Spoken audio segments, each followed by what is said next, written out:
Hello everybody, Skittish One here. How have you been? It's been quite some time since I posted a video. When my dog passed away, I just took some time off. I just wasn't feeling it, so I just needed some time to get my brain back in place. It hit me kind of hard. And I thank you everyone for the kind words and messages. Very thoughtful, and I really, really appreciated it. Those of you who are pet owners, you know exactly what happened and what it was like. So I appreciate you being there for me and your understanding that maybe I needed to take some time. So anyway, I'm back. And I have owed you a video for quite some time. The last time we spoke, I had recently purchased this Pilot Justus 95. And, it was knocking on probably at the time I was thinking it was the best pen experience I'd ever had. I had started to compare it to my Pilot 823, and I have a couple of these 823s, so I was sort of doing a comparison about these pens, and I was sort of in the middle of that last time I posted a video, so I just wanted to let you know what I found. I have completed my evaluation, I have made a decision, and I'm ready to talk about it. So here we go. Somebody had commented on my video when I was talking about these pens, and they're like, "Hey Skittish, what would you do? You've got all these great pens. What would you do if you could only buy one? Suddenly they all vanished. Which one would you buy again? And would you buy them again? And which one would you buy again?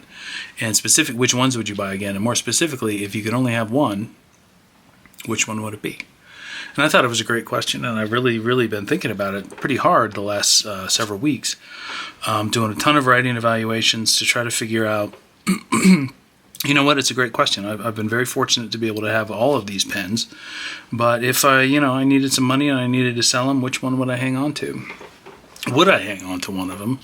And which one would it be? And if I lost them all and I had to start all over, which one would I shoot for? Would be the pen that I wanted most? So I've done some writing evaluations. I've been taking a lot of time. Not only, my writing style is, well, I don't really have a style, but my writing habits evolve around me, just kind of clearing my head, a lot of stream of conscious writing, some journal writing, some creative writing, but it's, short stories and crap that no one ever needs to see, and we're okay with that. Everybody's fine with that.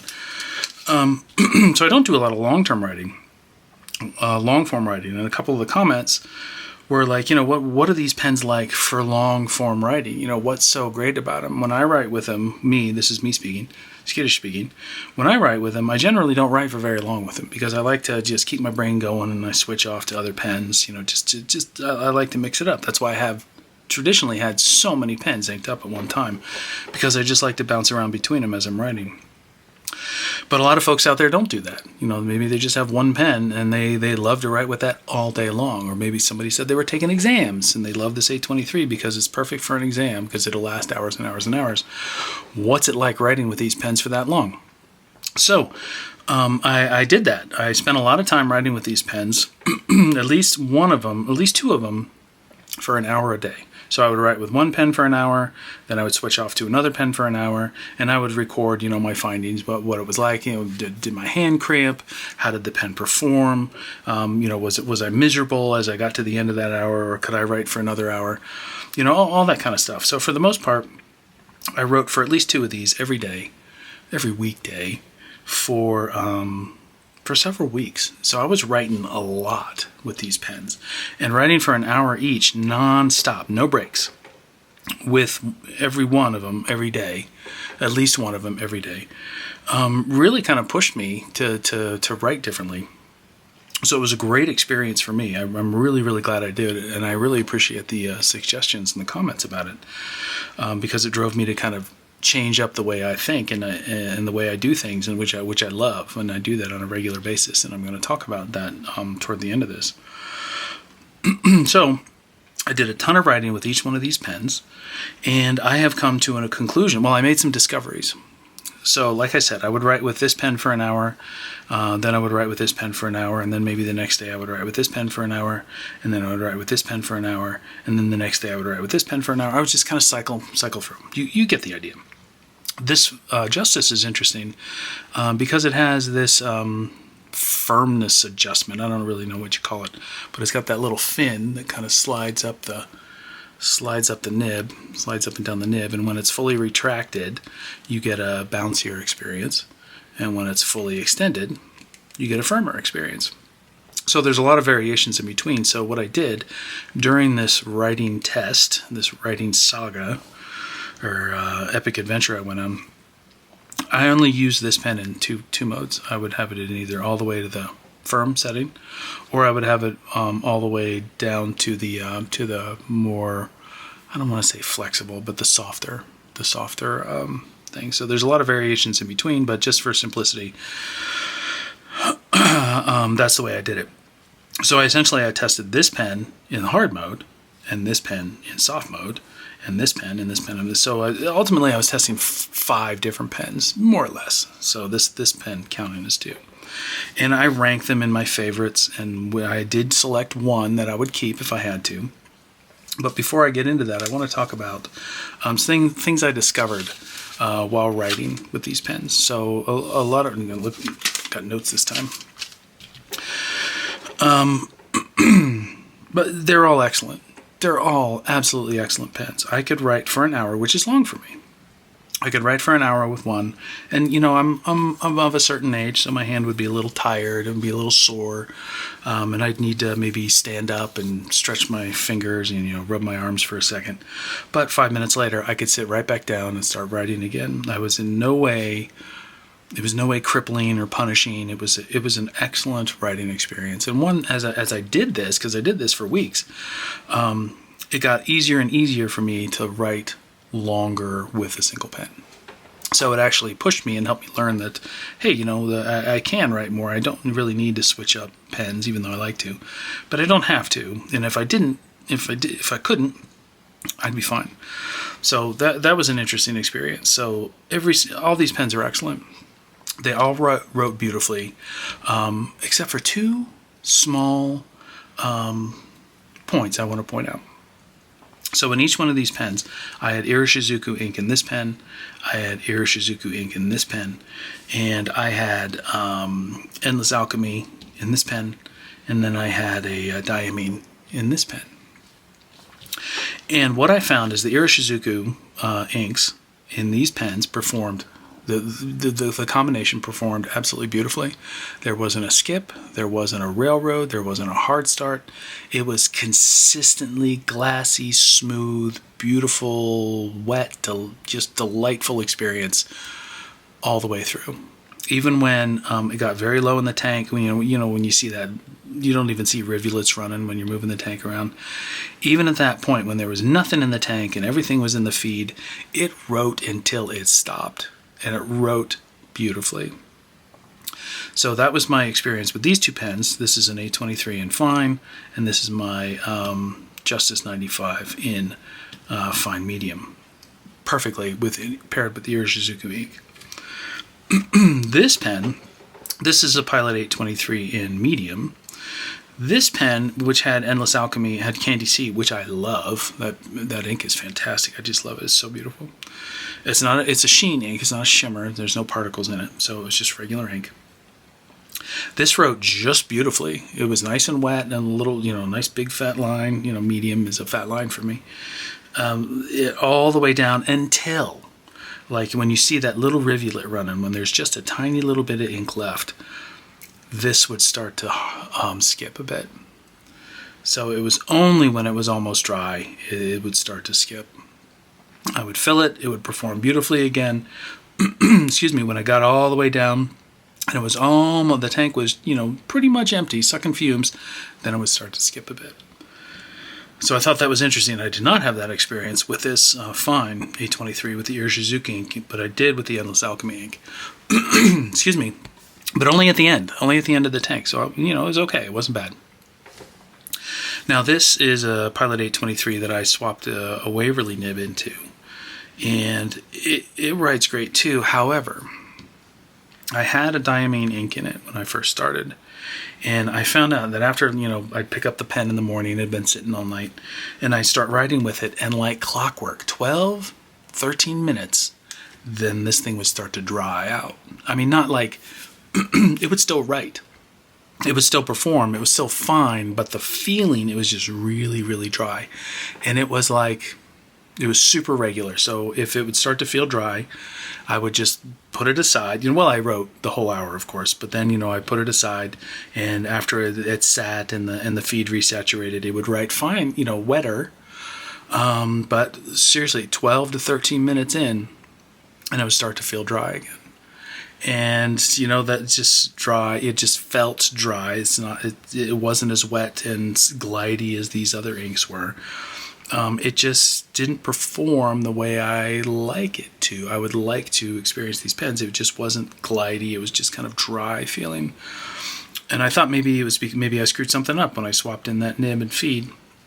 I switched in a different ink. I was switched to a Iroshizuku, the chestnut ink, and it was fine. That problem went away.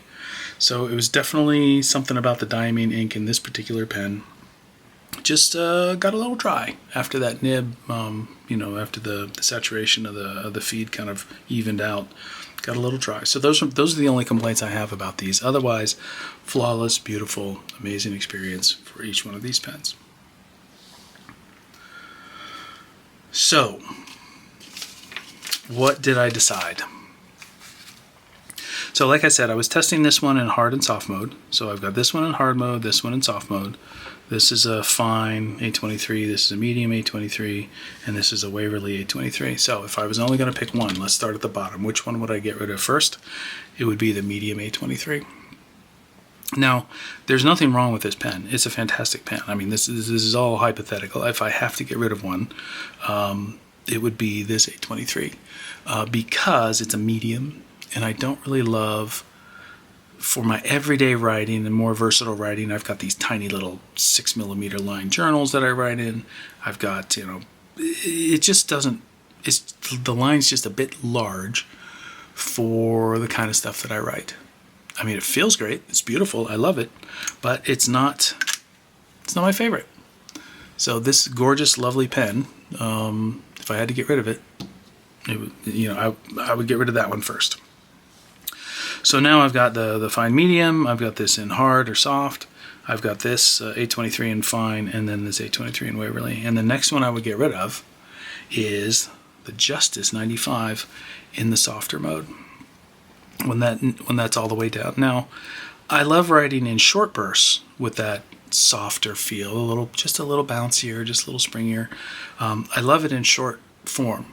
But for longer term writing, if I'm pushing, 45 minutes to an hour, it's just the softness is just exhausting for me. And that sounds so lame, but it was just too much. I wanted the nib to be a little firmer, so I didn't feel like I was, I don't know, a softer nib. I feel like I need to have more control of it as I'm writing. And I don't have a lot of control when I'm writing. I'm generally a very lazy writer. So the next one I would get rid of, my next least favorite, was this Justus 95 in soft mode.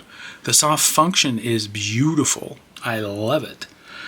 But for short-term writing, for long-term writing, no, not for me. So that one goes. So I'll smooth this over in hard mode just because I can. Okay, so now that's in hard mode. So now I've got 3 pens remaining. What's the next pen I would get rid of? Then this shocked me. The next one I would get rid of is this Waverly.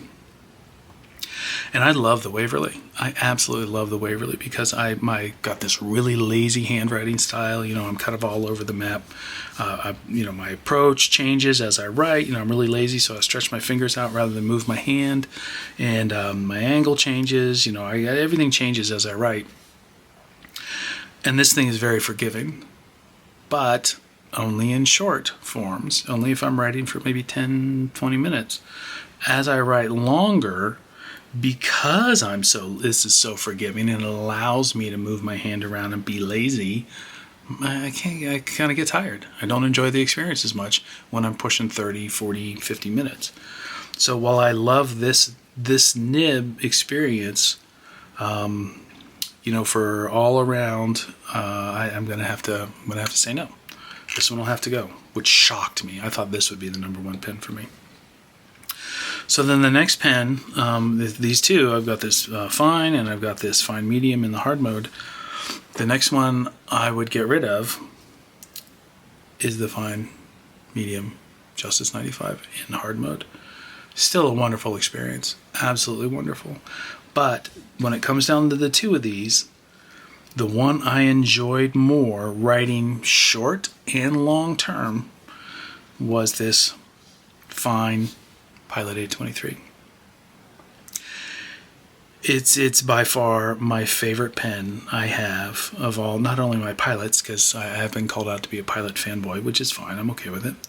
Because I do love the Pilot pens, but even my Sailor pens, my Platinums, my Presidents, my 3776s, and all the other, my Pro Gears, my 1911 Pro Gear, Pro Fit, whatever they are, I can never get those two straight.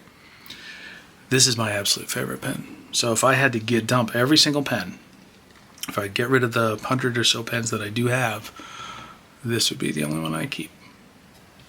And interestingly enough, if you've noticed that all these pens are dry, and something I did, I touched on it earlier, something I decided that if, you know what, I'm gonna really decide why. Hold on, let me start over. Every once in a while, I like to look at the things that are really important to me and wonder why they're important.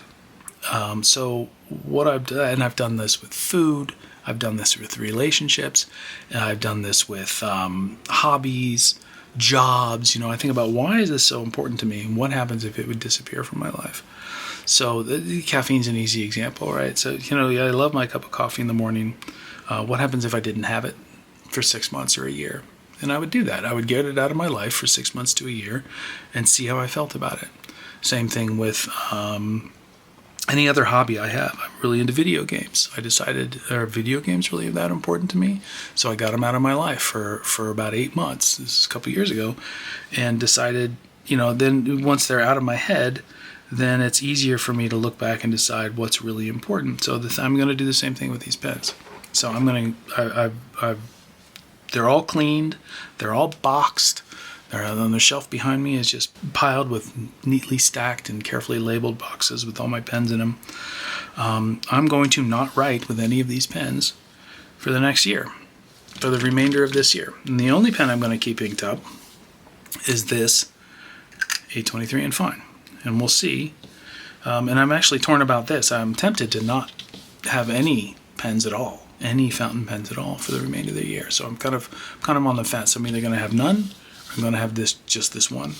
And I still have lots of other pens. I still have tons of ballpoints and my dip pens and roller balls, and I got a ridiculous assortment of mechanical pencils. I have tons of stuff to write with. So I may just kind of eliminate fountain pens from that, just to see if I really miss it. 6, 8, at the end of the year, January rolls around, I'm like, gosh, did I miss it? And if I did, great. I've got a ton of great pens I can use. If I didn't, well, I'm going to start selling a lot of pens. A lot of ink. So that's where I am. That's what I decided. Best pen, absolute favorite, top tier, skittish ones, number one, Pilot 823 and fine. What has been fun, though, I've also been doing some other experiments. I bought this. I bought a bunch of turkey quills off Amazon, and I made a bunch of pens. I made a bunch of quill pens. I've got a little X-Acto knife, and I started getting kind of good at carving. This is the crappy one. By the way, my other dog, my surviving dog, he ate 2 of these turkey quills. He loved them. I'm like, I don't think you should have that. But he's fine. This was months ago. It was kind of I need to keep track of him a little better. Anyway, I've been making my own pens. This is super fun. So if I'm not done with pens, but I'm just kind of exploring different options with pens right now. So this is the kind of stuff I'm doing. And like I said, I've got tons and tons and tons of other pens, other things I'm going to be doing. But I'm just going to step back on fountain pens for a while just to see if it's really important to me. I think that'll be a neat experiment. I enjoy exploring what my brain wants versus what I think my brain wants. So anyway, that's it. that was my assessment. I hope it was worth the wait. It probably wasn't, but I appreciate you waiting anyway. Thank you so much for the kind words and thoughts over the last several weeks. I really appreciate that. There we go. Thanks for tuning in. Take care. Bye.